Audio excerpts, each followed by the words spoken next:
What's up, everybody? I hope everything is well. Thank you for tuning in to another episode of my podcast. And today's podcast is going to be on a strategic way of thinking.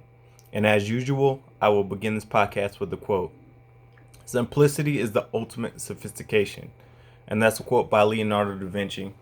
And this podcast was inspired by recent events that I had gone through.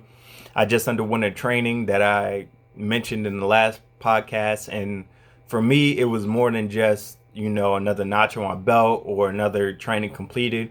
It was much more than that. I made it much more than that, and it meant a lot more to me. And again, I was extremely happy that I even got the opportunity to participate in this training, and that my chain of command would consider me, a candidate for the training. So I'm thankful for this, event in my life.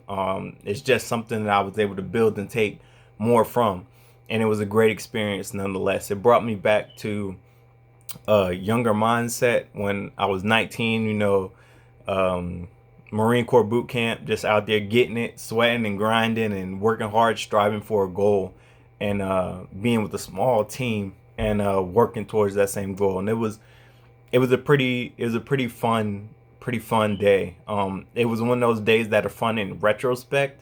It's not fun while you're going through it, but I'm definitely thankful that I was able to participate in that opportunity.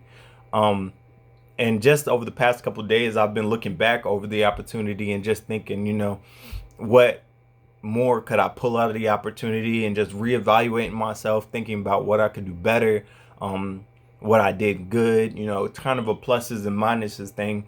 And the thing that I really emphasized over this whole process was, usually when I was little, or when I was younger, not little, when I was younger, my emphasis was focusing on being physically capable. So, push-ups, running, pull-ups, all of that stuff. But then as I got into boot camp, and as I got into follow-on training, and when I actually made it to the Marine Corps, and then later on the Army, it became more of a mental thing than it was a physical thing. Because it's fine if you're mentally fit or if you're mentally capable, but there's going to be a time that, it may transition to more of a mental thing more than a physical thing. And it just put me in a place to where I figured, this time around, I'm going to try to work on my mental as opposed to my physical. And I did work on my physical, but the emphasis was on my mental. And I really just dug deep into myself and,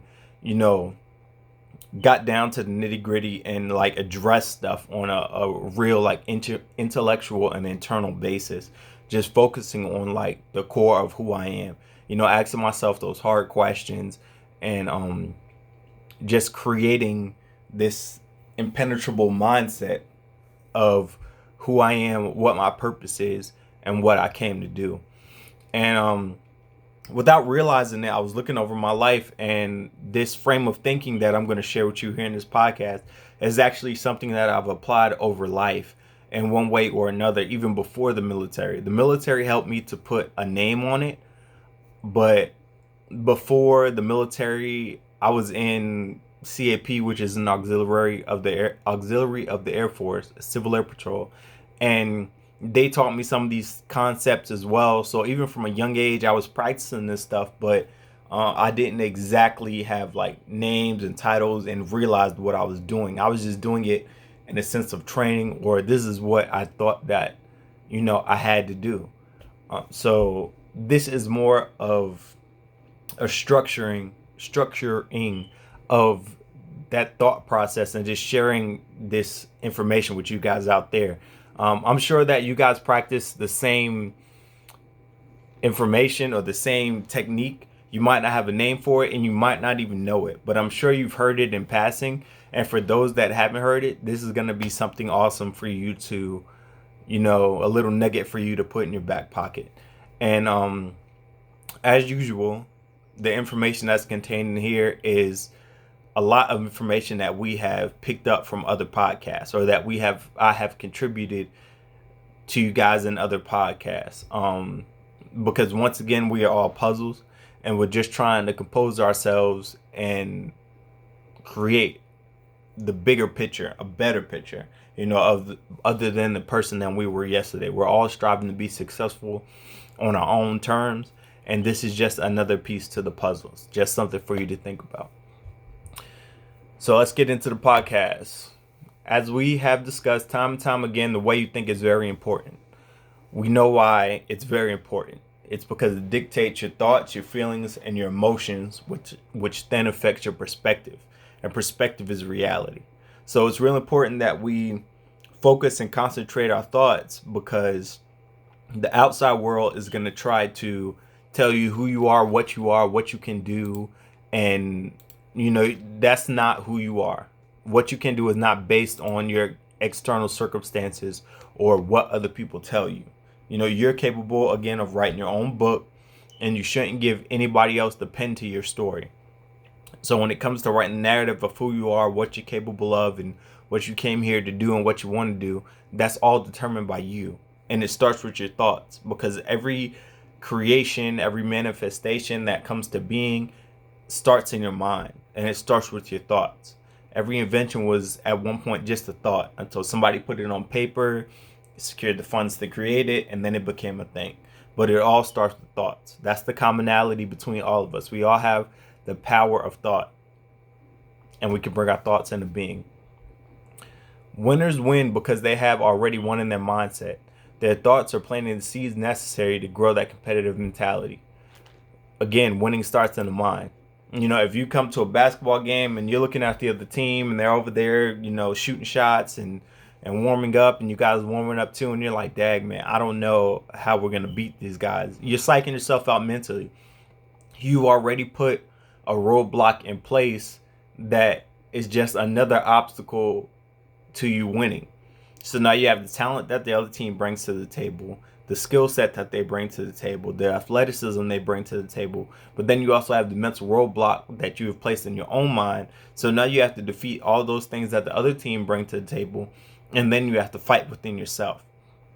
And that applies to, everything, business, school, the military, what have you, everyday life at the garage or whatever. If you have so many things in the outside world working against you, why would you create inside turmoil that you have to battle as well? You got to have peace somewhere, because negativity here and negativity there is only going to breed negativity. You have to have some type of positive aspect to the equation in order to bring about a positive result or increase the chance of something positive happening. And again, that starts within you. And this goes back to our TFAR model. Thoughts lead to feelings, lead to actions, which lead to results. Again, I did not discover this model or create this model. I came across it in my readings and research and listening to different podcasts. But it's a very powerful model. Thoughts lead to feelings, which lead to actions, which lead to results. So again, we need to control our thoughts, how we think, because our thoughts dictate our feelings dictate our actions, and our actions will dictate the results that we get. So our results are largely based on our thoughts. It all starts in your mind. It all starts in your head. So being in the military, I started placing things in the frame of mission versus objective. And in the larger picture, for those who don't understand that concept, that connection, a mission is the overall grand idea, and the objectives are what you have to do within the time frame of that mission in order to consider that mission a success. And again, this is the model that I was taught when I was 13. We had little missions that we had to do. And in order to complete the mission, we had to hit objectives. And I don't remember them pushing this kind of mission objective mindset, on us so much when we were 13. It was kind of in different terms, but all throughout my life, this is something that I've done, and it's something that you've done as well. I've decided to use this format because my way of thinking over time somewhere got lost, I guess. When I was a kid, when we're all kids, we have dreams, hopes, visions, and nothing seems impossible. And then as you become older, people tell you what's not possible, and people tell you like who you are and what you can't do and stuff like that. And my mindset largely changed from being flexible, like I can do anything, I can have anything, I just got to work hard to get it, and this is how I get it, to things being extremely definitive. Like if it's not this, then it must be that. I had very black and white thinking. It was no room for a gray area. And that black and white thinking served me well for a while. But then as I got older and got out into the world and started experiencing things, I started seeing that the world doesn't operate in definitives.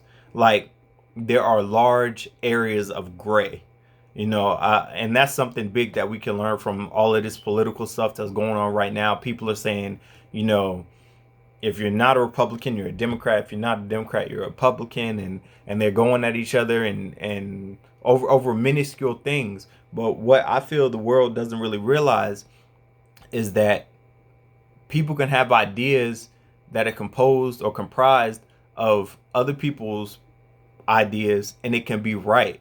Like it doesn't have to be this or that. It can be a little bit of this and a little bit of that. And that's the part of my like rationale of thinking that I was missing. I didn't know that I was missing it because I had been largely successful up until that point in my life with just keeping things, black and white.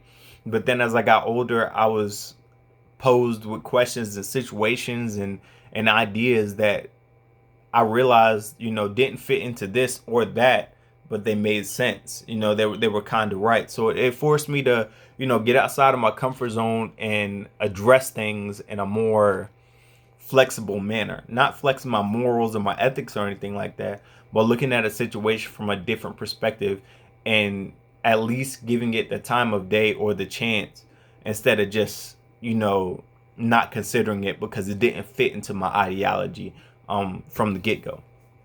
So a more stringent or rigid definition for a mission is the general statement of how you will achieve your vision. And the objectives are specific actions and timelines for achieving your goal. So instead of looking at a large project, what this type of thinking helps you to do is to break things into bite-sized pieces so that you can make progress toward your goal, which is measurable, and then you can keep track of what you're doing as well. So this helps you for a number of reasons, and this can be used in various different ways. I used it in a lot of different ways. One of the biggest different ways that I used this, example or this strategy is when I was getting my pilot's license. So getting my pilot's license was an objective. It was not my mission. My mission was to join the Air Force and be an aviator. So I realized that in doing that, I needed to get my pilot's license on the outside, which would make me a better candidate going into the Air Force to be an aviator. So in that was just an objective for the long shot or the goal that I wanted to achieve, for the career that I wanted to obtain. And even in that, objective, I still had measurable marks that I had to hit in order to get my pilot's license. I had to fly so many hours. I had to be so old. I had to pass the written test with this score. I had to pass my practical tests, with this score and with this many mistakes. And but it gave me something to measure my progress by. At a certain amount of hours, my instructor said you should be at this point. And if I wasn't at that point, I would train harder and study more. And if I was at that point, good for me. It doesn't mean to slack off. I would still train harder, but it at least gave me like a measuring stick to determine my progress. And a lot of us make goals or we have missions, but we don't have objectives because, and that lack of objective gives us a lack of focus because, success is not definite. And what I mean what I mean by that is that you won't turn 30 and automatically be successful. Sometimes that happens for some people, and for other people you might turn 45 or you might turn 40 or 35 or 32. Like you never know when your hard work is going to pay off and eventually you're going to become successful.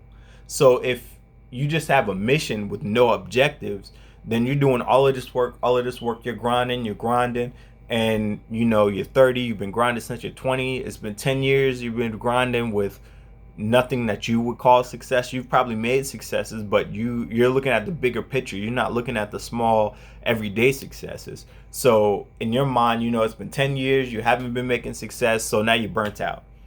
So now you just fall back into life, you get complacent, and you just do the status quo.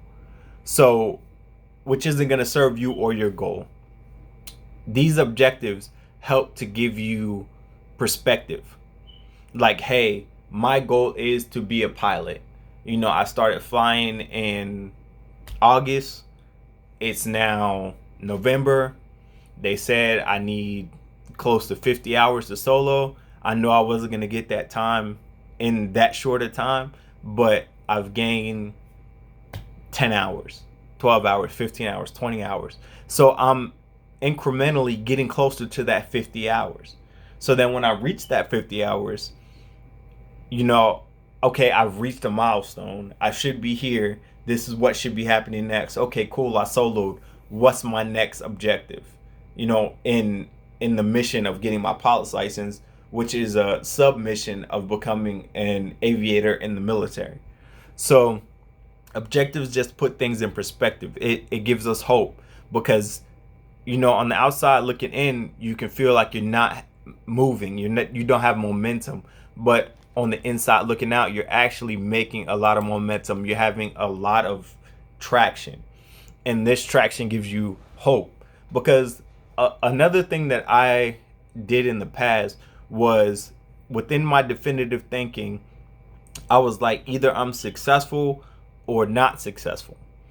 And again, if we just have a mission and it's been 10 years and you haven't accomplished your mission, then you say, by and large, I'm not successful.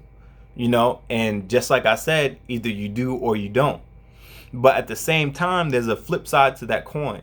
You have to define success for yourself and not for the world. You have to define success for yourself and not let the world define it for you. Meaning that if your vision is to be, I don't know, a doctor, right? And you have this sweeping goal of being a doctor, which is a long path and it's not an easy path. But you have to remember the objectives within being a doctor, and looking at those objectives, you can say, hey, I've been successful in completing these objectives, which are helping me overall to achieve my greater mission. So you are still being successful and you are still experiencing success. You just have to be able to measure that by your objectives, not the outside world or the outside circumstances. Same thing with your bank account.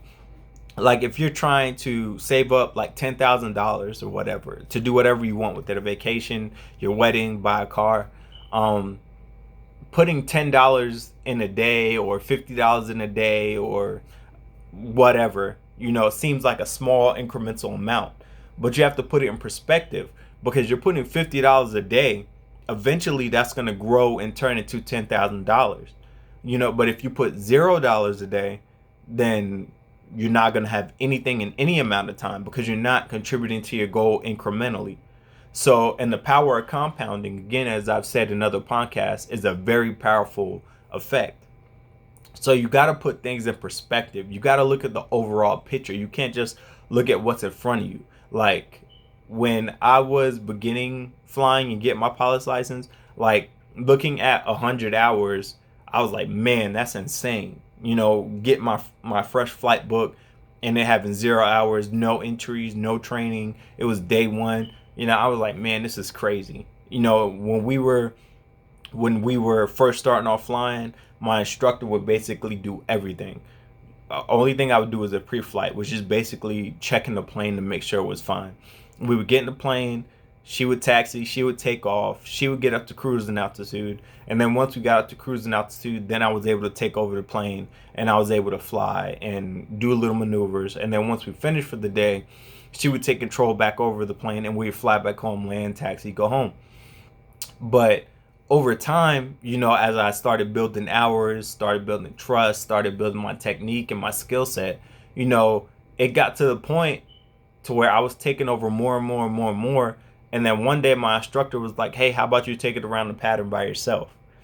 And for those of you out there who haven't flown, your first solo is, I cannot put it into words. Like, you've been working so hard to get to this point. Like, there's been downfalls. You've had all-time highs. Flying is the new experience. It's like learning how to walk for the first time. It's just insane. So when you get your first solo, it's mind-boggling. Like, I can't put it into words, like the experience that I had. And this was at a young age. I was like 16 years old. So I mean, it was life-changing. But then after you hit that point of your first solo, like, more is expected of you. Your first solo is your milestone. So now, I won't say you're going into overdrive, because everything you do is in flight training is working towards getting that pilot's license. But now it's a different swag about you. You know what I'm saying? You kind of know what you're doing. Like, you have the ability, based on your flight instructor, you have the ability to take an aircraft and fly it by yourself. At this point, I couldn't even drive a car by myself. I didn't have a driver's license. Somebody had to drive me to the airport to get into a plane that I would fly by myself, wherever. So it was crazy, but I never got down on myself. I got down on myself sometimes because I was comparing myself to other people. But then when I started, putting it in this mindset or this frame, which I didn't know was mission and objective, I was like, here's my goal, and here are the things I have to do to obtain my goal. I started having success. I started having more happiness with the overall experience. And then ultimately I got my pilot's license, in my own time. And a lot of people get their pilot license when they were much older. I had mine when I was like 17, I believe. So, I mean, it's all about your perspective, which we've talked about, your mindset, your thoughts, the way that you go into things, the way that you look at things while you're in them. And all of that stuff is your thoughts. They're largely your thoughts. So we have to be cognizant of our thoughts, and a basic mindset or a basic frame that we could put our mental in is mission versus objectives. When you get down on yourself and when things aren't going your way or things are kind of going sideways, you got to ask yourself, I may not be at my main mission, but what objective am I hitting? How am I getting closer to my mission by knocking off one more objective?